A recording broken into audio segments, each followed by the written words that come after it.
Hello everyone.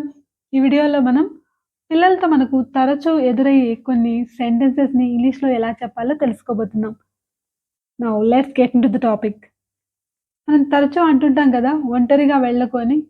అలా చెప్పడానికి don't go alone. Don't go alone అంటే ఒంటరిగా వెళ్ళకు అని. Let me accompany you. Let me accompany you. నన్ను తోడుగా రానివ్వు. Let your brother accompany you. తమ్ముడిని కానీ, అన్నని కానీ వెంట తీసుకెళ్ళు అని చెప్పండి. ఏ కంపెనీ కాదు. ఆ కంపెనీ. సో, ఇలా చెప్పొచ్చనమాట. ఇంట్లో ఒంటరిగా ఉండకు అంటానికి don't stay home alone. Don't stay home alone. ఇంట్లో ఒంటరిగా ఉండకు అని అర్థం. నీ రూమ్ ఎప్పుడు చూసినా చిందరవందరగా ఉంటుంది అంటుంటాం గదా! అలా చెప్పడానికి your room is always messy. Your room is always messy. లేకపోతే your room is always in a mess. Your room is always in a mess అని కూడా చెప్పొచ్చు. నీ జుట్టు చూడు ఎప్పుడు చూసినా చిందరవందరగా ఉంటుంది అని చెప్పడానికి గూడా your hair is always messy. Your hair is always messy. Hairs అనకూడదు. Your hair is always messy అని చెప్పొచ్చు. నీ రూమ్‌ని నువ్వే సర్దుకో అని చెప్తుంటాం గదా! అలా చెప్పడానికి tidy the room by yourself. Tidy the room. Tidy your room by yourself. Because it's your room. So, నువ్వు సర్దుకోవాలి అని చెప్పడానికి tidy the room by yourself. నీ అంతట నువ్వే అని చెప్పడానికి యువర్‌సెల్ఫ్ బై యువర్‌సెల్ఫ్ అని చెప్పొచ్చనమాట. ఇంకా పిల్లలు మురికి చేతులు తీసుకొచ్చి టవల్‌తో గానీ, కర్టెన్స్ గానీ తుడిచేస్తుంటారు గదా! సో, మనకు ఇది ప్రతి ఒక్కరికి ఎదురయ్యే సిట్యుయేషనే ఇది. ఇట్లాంటప్పుడు మనం ఏం చెప్పొచ్చంటే, don't wipe your grimy hands. Don't wipe your grimy hands. చూడండి గ్రైమీ అన్న డర్టీ అనే అర్థం. Don't wipe your grimy hands on that clean towel. On that clean towel. Clean towel మీద నీ చేతుల్ని, మురికి చేతుల్ని తుడవకు అని చెప్పడానికి ఇలా చెప్పొచ్చు. Don't wipe your grimy hands. So, అలా చెప్పొచ్చనమాట.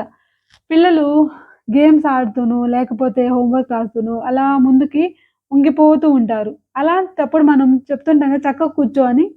అలా చెప్పడానికి సిట్ అప్‌రైట్. SIT upright. చక్కగా కూర్చో, నిటారుగా కూర్చో. Sit upright. లేకపోతే straighten your back. Straighten your back. లేకపోతే డోంట్ స్లౌచ్. స్లౌచ్ అంటే ముందుకు అలా వంగిపోవడం. Don't slouch. స్లౌచ్ అంటే ముందుకు వంగిపోవడం. Don't slouch. Sit upright. So, అలా చెప్పొచ్చనమాట. నా ఒళ్ళో పడుకో అంటుంటాం కదా! అలా చెప్పడానికి lie on my lap. Lie on my lap. చూడండి లై అంటే అబద్ధం అని కూడా అర్థమొస్తుంది. ఇక్కడ పడుకో, నా ఒళ్ళో పడుకో అని చెప్పడానికి. Why are you lying on the floor? Why are you lying on the floor? ఇక్కడ ఎల్‌వై-ఐఎన్‌జీగా మారిపోయిందనమాట. మీనింగ్ ఒకటే. Lie, lying. ఎల్‌వై-ఐఎన్‌జీ.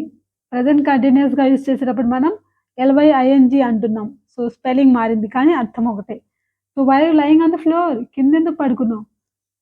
వచ్చి నా ఒళ్ళో పడుకో. లేకపోతే నా ఒళ్ళో కూర్చో అని చెప్పడానికి SIT on my lap. SIT on my lap అని చెప్పొచ్చు. మొక్కలకు నీళ్లు పోయి అని చెప్తుంటాం కదా తరచు. సో, అలా చెప్పడానికి water the plants. Please water the plants. ఇక్కడ వాటర్ అంటే నీళ్లు పోసే ఆ పనిని, ఆ యాక్షన్‌ని వాటర్ అంటున్నాం. So, please water the plants. It's been very long. చాలా రోజులైంది అని చెప్పడానికి it's been very long. Since you watered them. Since you watered them. నువ్వు వాటర్డ్ అంటున్నాం. పాస్ట్. నువ్వు నీళ్లు పోసి చాలా రోజులైంది. So, it's been very long. Please water them అని చెప్పొచ్చు. ఇంకా పిల్లలు ఇంట్లో పెద్దవాళ్ళు ఎవరైనా గ్రాండ్‌మా గాని, గ్రాండ్ ఫాదర్ గాని ఉన్నప్పుడు వాళ్ళు చెప్పిందే చెప్పి వెక్కిరిస్తూ, అనుకరిస్తూ ఉంటారు. సో, అలా చేయకు అని చెప్పడానికి don't imitate. Don't imitate your grandma or don't imitate me. Don't imitate your younger brother or elder brother. తప్పు. Stop imitating. Stop imitating. అలా చేయకు అని చెప్పొచ్చు. లేకపోతే నేను చెప్పినట్టు చెప్పు. నేను చేసినట్టు చెయ్యి అని చెప్పాలనుకుంటే ఇమిటేట్ మీ. ఇమిటేట్ మీ. కీప్ ఇమిటేటింగ్ మీ. నేను చేసినట్టు చేస్తూ ఉండు. చెప్పినట్టు చెప్తూ ఉండు. రిపీట్ ఆఫ్టర్ మీ. రిపీట్ ఆఫ్టర్ మీ అంటే నేనేదంటే అది అను. ఏదైనా మంత్రాలు గాని, స్తోత్రాలు గాని చెప్పేటప్పుడు నువ్వు గూడా చెప్పు నాతో అంటుంటాం గదా! అలా చెప్పడానికి రిపీట్ ఆఫ్టర్ మీ అని చెప్పొచ్చు.